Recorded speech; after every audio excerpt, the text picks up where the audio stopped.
쓸모아 11일 미국 증시가 폭락했습니다. 미국에서 각종 봉쇄를 해제하자 확진자가 다시 급증하면서 2차 유행에 대한 공포 때문이었습니다.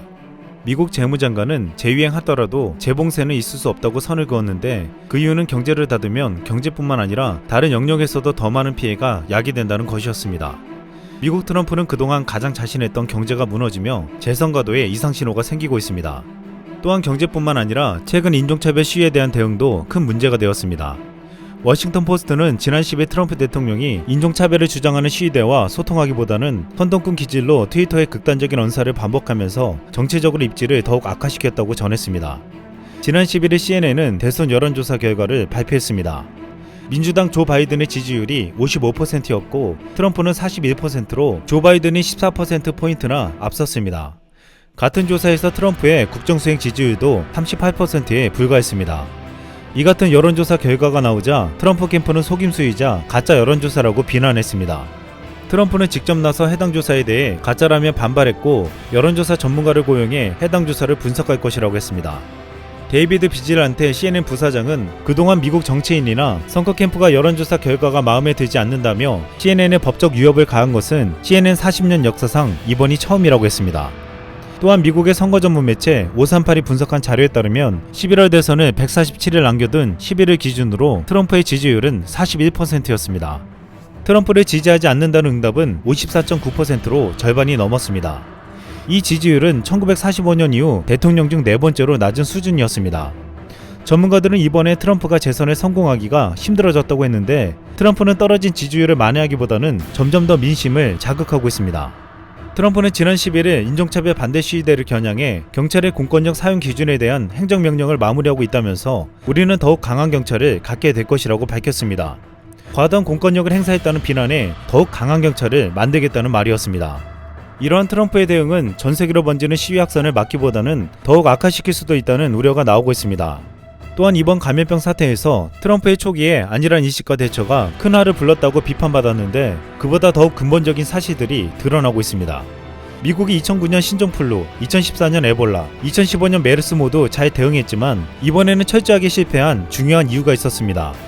미국은 2003년 사스 이후 미국 전역의 감염병 위기 대응팀으로 수천 명을 유지해오고 있었습니다. 하지만 트럼프 정부가 들어오고 나서 사실상 해체 수순을 밟았고 예산과 역할 및 권한이 크게 축소되었습니다. 트럼프는 자신이 자른 사람들 상당수는 몇 년 동안 한 번도 활용된 적이 없다며 자신은 사업가이기에 필요없는 사람들을 수천 명이나 데리고 있는 건 좋지 않다고 했습니다.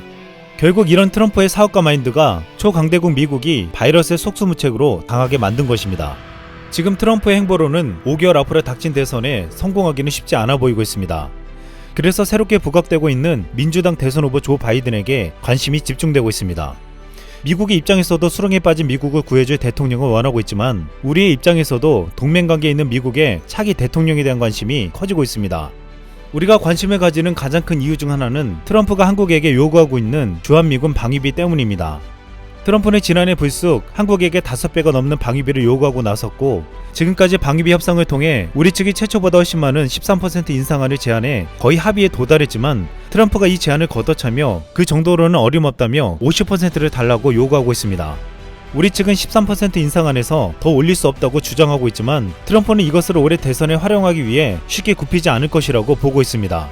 지난 5일 트럼프는 독일에 주둔한 미군을 약 9,500명 감축하라고 지시했다고 했습니다. 그 이유는 독일이 트럼프가 제시한 분담금을 내지 않았기 때문입니다. 이 때문에 다음은 우리나라에 주한미군 감축을 들고 나와 압박할 것이라는 전망이 나오고 있습니다. 그런데 12일 리처드 그렌의 전 주 독일 미국 대사가 인터뷰에서 중요한 발언을 했습니다. 이미 트럼프 대통령이 한국에서 주한미군을 철수하려는 계획을 가지고 있다는 것입니다. 전직 고위 외교관이 주한미군 철수를 직접적으로 말한 것은 이번이 처음이기에 큰 파문이 일고 있습니다. 결국 문제는 돈이었습니다. 트럼프는 우리에게 상식적으로 이해할 수 없는 방위비를 받아내려 하고 있기 때문입니다. 그러나 5개월 후 재선에서 트럼프가 떨어지고 조 바이든이 대통령이 된다면 말이 달라지게 됩니다. 조 바이든은 오바마 행정부에서 8년 동안 부통령을 지냈고 이번에 캠프의 슬로건은 오바마 시대의 복귀를 내세우고 있습니다. 지금 트럼프의 모든 정책을 과거 오바마 행정부 시절로 되돌리겠다는 것입니다. 오바마 행정부 시절 주한미군의 방위비 인상은 매년 물가 상승률을 기본으로 4% 정도 인상되는데 그친 바 있었습니다. 상식적인 수준에서 이뤄졌다는 말입니다. 또한 조 바이든은 한국과의 동맹 강화 및 조율을 강조해왔고 주한미군 철수에는 반대 입장을 명확히 한 바 있습니다.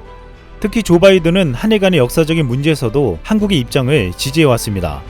과거 한국과 일본이 부산 소녀상 설치 문제로 충돌할 때 조 바이든은 아베에게 먼저 전화를 걸어 소녀상에 관련된 행동을 자제해달라고 요청한 바 있었습니다. 그러나 일본은 이를 무시하며 한국에 대한 보복으로 통화 사업을 중단하고 주한대사를 귀국 조치했습니다. 또한 조 바이든은 한국을 자극하지 말라며 아베 총리에게 야스쿠니 신사참배를 자제해달라고 요청하기도 했습니다. 조 바이든은 당시 방안에서 아베 총리가 야스쿠니에 가지 않겠다는 뜻을 보였다며 한국의 대일관계 개선을 요구했습니다. 하지만 불과 20일 후 아베는 자신이 판단한다며 야스쿠니 신사참배를 강행했습니다. 당시 아베 총리는 그런 일방적인 이야기를 받아들일 수는 없다며 자신이 신사참배를 하는 건 국민과의 약속이라고 반론했습니다. 조 바이든은 아베 총리가 참배에 나서자 본인의 체면이 깎였다며 격분했습니다. 결국 조 바이든은 아베에게 뒤통수를 맞은 격이 되었습니다. 예상과 달리 조 바이든은 자신의 중재가 실패로 돌아가자 일본의 강경한 어조로 실망했다는 성명을 내놨습니다. 미 국무부는 성명을 내 일본이 이웃 국가들과의 긴장을 악화시킬 행위를 한 것에 실망한다고 밝혔고, 니혼 게이자이 신문은 원안에는 실망이라는 표현이 없었으나 바이든이 주도해 이런 표현이 들어가게 됐다고 보도했습니다. 결국 이런 사건들로 인해 조 바이든은 일본 아베 정권에게 좋지 않은 감정을 가지게 되었습니다.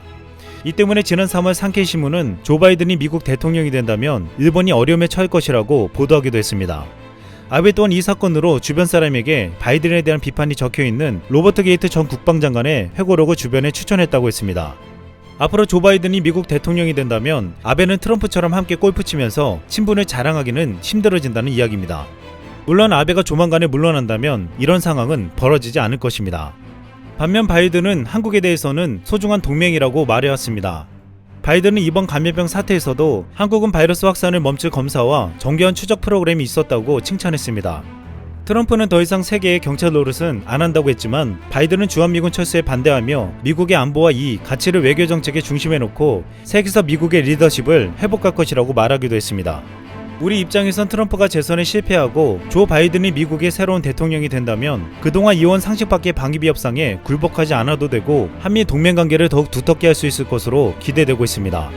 그런데 지금 미국의 대선 여론조사만으로는 아직까지 바이든의 승리를 확신할 수 없다고 보고 있습니다.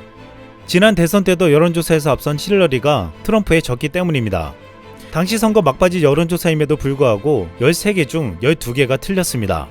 선거 당일에도 힐러리가 99% 이긴다고 보며 뉴스위크지는 다음날 표지를 최초의 여자 대통령이라고 16만 5천 부를 찍었다가 다 폐기한 바 있었습니다.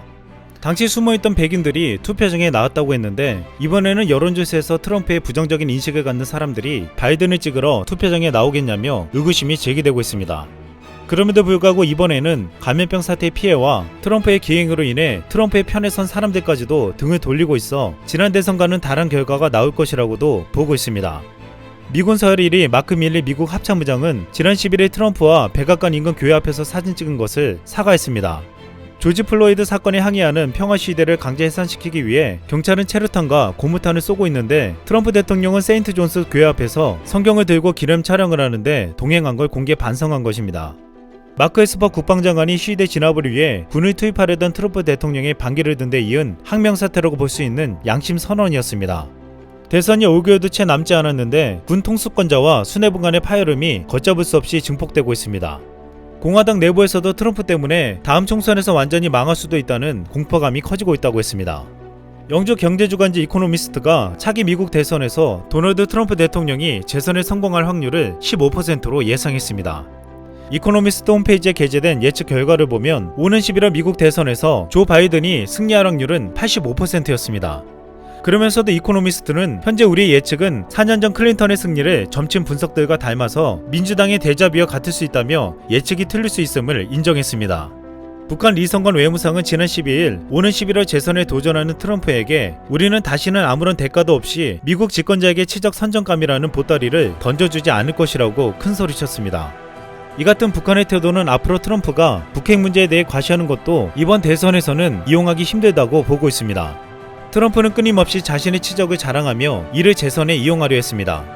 한미 방위비를 500%나 올리려 했던 것도 이 중에 하나였습니다. 하지만 지금 트럼프에게 주어진 환경은 점점 불리하게 돌아가고 있습니다. 과연 5개월 후 누가 미국의 대통령이 될지 우리의 관심이 주목되고 있습니다. 이상 쓸멍이었습니다.